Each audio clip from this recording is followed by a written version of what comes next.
Storm Alert Weather 12 with meteorologist Sarah Kress.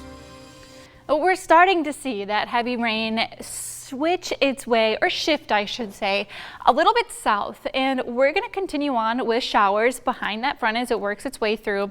But where we're seeing that heavy to moderate rainfall now definitely is through Siskiyou County, and we're seeing a lot of it, this heavy right here, likely working its way soon through Talent, Phoenix, Ashland area.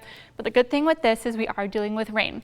We talked about a little bit earlier, we do have that flood advisory in place for the southern Illinois Valley. This means we're already seeing some minor flooding. Be cautious heading out on the roads, making sure you're not driving through those areas.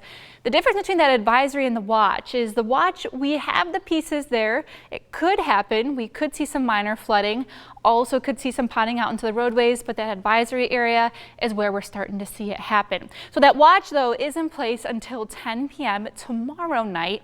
And now what we're expecting to see through the rest of the day and into your Wednesday, not as much. We still into the afternoon through the evening could see anywhere from about 1/4 of an inch up to about 3/4 over west side, but most of that still definitely into western Siskiyou County, and still a healthy amount is expected over east. So looking at that timing, we're already starting to see that shift of that swath of rain working its way south and east.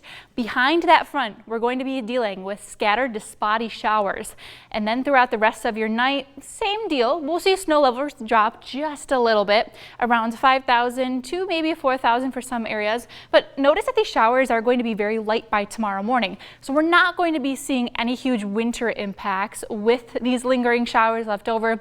And by the time we hit in the second half of your Wednesday, we'll be pretty dry across the region. And then we'll be setting up with high pressure. And you know what that means? We'll be dealing with plenty of valley fog, especially with all that moisture we're dealing with right now. So back to today and back to now, temperatures are sitting pretty mild for the day. Up to 45 for Klamath Falls, 52 for Ashland, 49 to Medford. Not expecting to climb up too much higher from where we're sitting now. Also, we'll see those winds be a bit breezier along the Cascades in for the coast. A little bit gustier over east side and into the Shasta Valley, but that wind advisory has been discontinued now. So they will settle slightly, but not going to be as windy as what we saw overnight. Now into our lows tonight, still expected to be a little bit on the chilly side, but still not as what we were seeing, or not going to be too cold. Also over into our west side valleys, we could be waking up with some areas of fog tomorrow morning, depending on that coverage of those showers. We will dry out as we work our way through the rest of the week. Not going to be seeing any more rain until we see that system work its way in on Saturday. So here's a look at your next 7 days for the coast. It will be a bit more mild into your Thursday and Friday. Northern California as well. We will see some very cold mornings on the way. We do see some of that decreased cloud coverage back into the 20s for those lows your Thursday and Friday into the Klamath Basin. But those high temperatures will be pretty mild, which will contribute to some of that snowpack melting.